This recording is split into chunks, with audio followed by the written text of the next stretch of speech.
Hello YouTube, I am back. It's Cameron and I have for you today products I'm loving right now. There's 10 specifically and then one regret, a new product that I purchased that didn't quite live up to the hype. So I'll get started right away and fly through these products as quickly as I can. We're going to divide it into eyes, cheeks, lipstick, and then a few random odds and ends. So the first product that I'm loving right now is from the TopShop makeup line, and it's their crayon, and hopefully you can see that. And this is the color Equinox. It's a new special edition eyeshadow pencil, and you can see it there. This color is a gold with a hint of bronze in it. Sorry, it's not the best quality. You can see it right there, but it's very creamy and it's very blendable, and I love it. It's just a good, I'm wearing it right now on my lower lids, and you can actually use it in the inner corner. It's really nice on blue eyes. And what I'm layering it with, which I actually really like as well, in combination with the Topshop crayon, is a Milani eyeshadow, and I've had this for a while, but I just love it. It's called Beach Sand, and I think it's from their Runway Eyes collection, excuse me. And these shadows are wonderful wet or dry. I really like them wet, actually. I use a little, sometimes when I'm wearing it alone, I'll just spray some Fix Plus on my brush. And this is a gorgeous color. It's just really shimmery, but not sparkly. It's just got a nice sheen. And I found, can you see that there? It's kind of layered over the crayon, over the Topshop crayon. And it just gives it a little more staying power.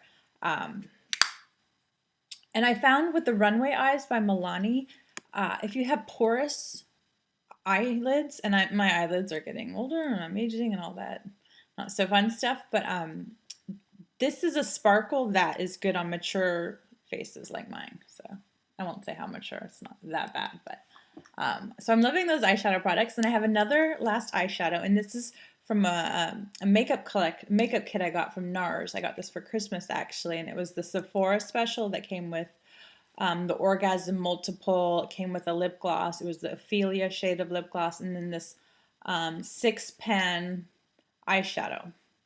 And some of the colors are okay, some are not great, but I really love the shade here called Galapagos, and it's a bronzy, it's a brown with gold flecks in it. It's really hard to see there, I'm sorry. It's gonna come out really dark. But this is a pretty brown. And below that is such a gorgeous color over here, this turquoise, but I can't wear it with my eyes. It's almost the shade of my eye color, and it just looks stupid on me. But it's a very pretty color. It just competes with my own eye color, so it does nothing to enhance it. But it's a nice, you know, kit. This color is really pretty on the as a highlighter, and that's sort of a peachy skin tone color. So, and this one's a cream and it has no staying power, and I don't like that one. The peachy one is called Night Star, and the color I really like is again called Galapagos. So this is a nice kit. I'm liking that eyeshadow a lot. Okay, I'm obsessed with peach right now and coral. Those two, I got into it last summer, and then I kind of gave it a rest because it seemed like inappropriate for fall and winter. Well, not so much fall, but in winter to have like pink coral and peach, light peaches on my lips. But it's basically like the only way I can ever wear a lighter shade of lipstick or a nude is a peach toned one. And so I'm obsessed. I have so many like peach lipsticks and peach glosses and blushes and all that stuff. But I found a great combination I'm going to share with y'all. This came out last year, and it's the Calypso Coral Pot Rouge by Bobbi Brown, and you can use these on the cheeks and lips, and I actually love it for both. I don't even like tend to favor one over the other, but what I'm doing now is using this as a blush, as a base, and then on top I put a powder blush over it.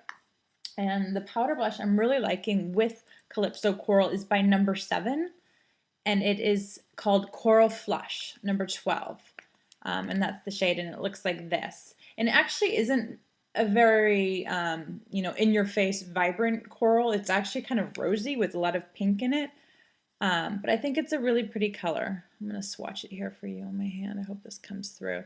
But it just looks good. Here's what it looks like right there. It looks good over a nice base. You could probably try it with a cream color base by MAC, but I'm really liking this Bobbi Brown Calypso Coral. And I know it's like a little premature of me to be whipping out the spring summer shades right now, and it's just March, but oh well. And then continuing that theme, this is another favorite. I talked about it in a haul previously.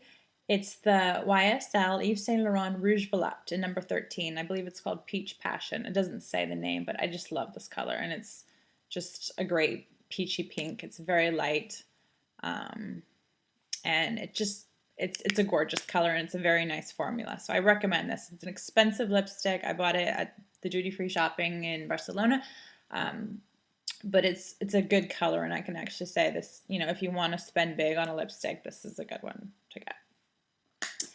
Okay, what I'm wearing on my lips right now is a new purchase, and it's by Gosh. This is on the budget side now. If we're being a little more careful with our pennies, when we're not buying YSL, we should be buying Gosh, which is actually a Danish brand. I just realized that like a few months ago. I thought it was Italian, which is like totally bonehead of me because I'm living in Denmark, and apparently they make a pretty good budget drugstore or high street or whatever you want to call it line of makeup. And so this color is number 84, and it's just called lip gloss. I don't know if it's part of a larger collection. It says brilliant, excuse me for a sec, sorry, brilliant and something in French, à livre, something like that. And it's by Gosh, and it's such a pretty peach color, and I'm wearing it right now, and it's extremely pigmented, so you can wear it without a lipstick underneath. And I'm not one of those people who just wears lip gloss and gets a sheer wash of color. I like lipstick. I'm a total lipstick girl. But I don't need to with this. This gives me good color payoff and a good glossy look, glossy sheen. And I'm pairing it with, this is my next favorite, it's Peach Pearl. And it's their lip liner by Gosh. And it's very creamy. And it looks good with this color. And I think it's just a nice peachy coral color. It's right there. I don't know if it's coming through, but it's that line. And it's a nice moisturizing. I've never had any of their lip pencils, but it's a nice formula. And it's by Gosh, the Velvet Touch lip liner, and it's supposedly waterproof. I haven't really tested it, but I think it's a pretty good quality lip liner. And I'll get the prices for you, and I'll post them in the bottom bar for these two items. What I'm using to keep my lips moisturized right now, and this is a good product, I'm not going to tell you to go out and buy it. It isn't really qualify as a favorite, but it's a good moisturizer, and it's by NUXE. I don't know if I'm saying it right. NUXE, NUXE maybe? Oh, I'm sorry, it's French. And this is their bio line, and this is called the Lip Balm with Apricot Butter. I've always said apricot, and someone told me that it's apricot, but where I come from, California, we say apricot. Or I do at least. And it's the 100% natural origin lip balm.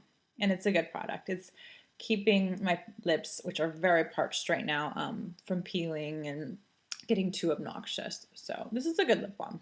I think it was kind of expensive. I don't want to say go out and buy it. I think I can't buy Aquaphor here in Denmark, which is a really good petrolatum based lip balm, and I wish I could get that because I think that's all I need. I think it's around $4 or $5 and it's perfect, and if I could buy that, I would buy that over this bad boy, which I think is way too much money, but somehow I bought this and it's good. I'd prefer to have a $5 version though. Okay, the next thing I'm loving is Shellac manicures or nail color. This right now I have Shellac on. I got this done on Saturday. It's supposedly, I've done 3 rounds of shellac. I started with the light pink, and then I got Fedora. This is by the actual shellac line by CND, Creative Nail Design. I liked Fedora with a pink white pearlescent cover over it. I actually got a combination that looked like Paradoxal almost by Chanel, that really pretty nail color. If you combine Fedora with a lighter pink pearl shade, you can get that. But now I'm wearing Wildfire. Excuse me, I can't talk right now. And I'm happy with it. It's very much an in-your-face red. I hope it's not like a porn star red. I don't know. That's what one person said to me, my boyfriend. But that's okay. I think he likes it too. So it's a nice color. And these are my real nails. I just, they've grown out a bit. This nail is short, but the rest are pretty long. I'm going for a Mad Men red, like a classy Betty Draper kind of red. I'm obsessed with that show. And what I'm using to keep my cuticles in shape is the solar oil. This is a small bottle I got as a tester from my manicurist, but it's the CND brand solar oil. And I think it's a very good, really nice treatment for your cuticles. And it actually does more than just soften the cuticles. I think it makes the nails stronger somehow. Don't ask me how, and I'm not gonna like swear by that, but it is an overall nail conditioner. So it's keeping my nails from cracking, and it's extending the longevity of a shellac manicure. So I can get up to 3 weeks or longer with it without any chipping. So I'm quite happy with that. And then the last rave review is for my Karate René Ferter treatment. It's a serum, repairing serum for damaged, very dry hair ends. And the wonderful Berlin Hair Baby, everyone's favorite German American girl, raves about this line of products, René Ferter. And I gave it a shot, and I tried the yellow cream before, and I still have a little bit of that left, but I switched over, and I also added in this serum. And both products are for your ends, and I really like them, and I think they do what they say, and they just repair, you know, your hair. I've tried the Moroccan oil. I was in Morocco a few weeks ago. We were on a cruise, and we docked in Casablanca and Agadir, and I bought some Moroccan oil, and just the pure Moroccan oil that you can get at your, you know, health food store or a place like Whole Foods or whatever is just as good as that brand of M Moroccan oil for the hair that you can buy through the hair salons and hair websites. I bought that one, and I didn't like it.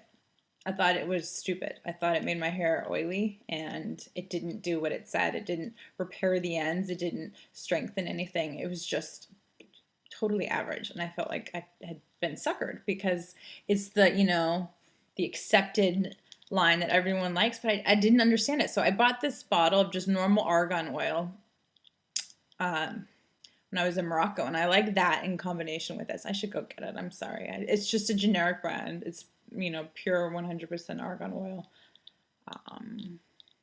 So don't spend your money on that oil unless you've tried it and you actually love it. Maybe it's just me. It's possible, but I think you can go cheaper on that one. And Berlin Hair Baby said the same thing. She tried it and it was just like, whatever, not worth it. So that's it for the 10 wonderful items. I hope that's only 10. I may have snuck in an 11th. My one regret, and it's not a huge regret, I'm being a little, you know, dramatic. It's this foundation brush, and it's the Big Fat Firm foundation brush by Coco Beau Pro. And I'll tell you about that company. I had a good experience ordering from it. It came very fast. I bought this, and I bought some Ombriolisse moisturizer, which I really like. It should be here, but it'll be in a haul or something else. And this brush, the Pixie Woo girls, the wonderful Pixie Woo, who I adore, they're just amazing makeup artists.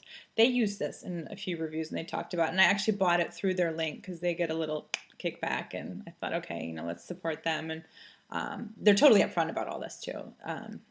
That they use it, they like it, and if you buy it through their link, they get a small percentage because they're essentially the sales reps helping you make the purchase.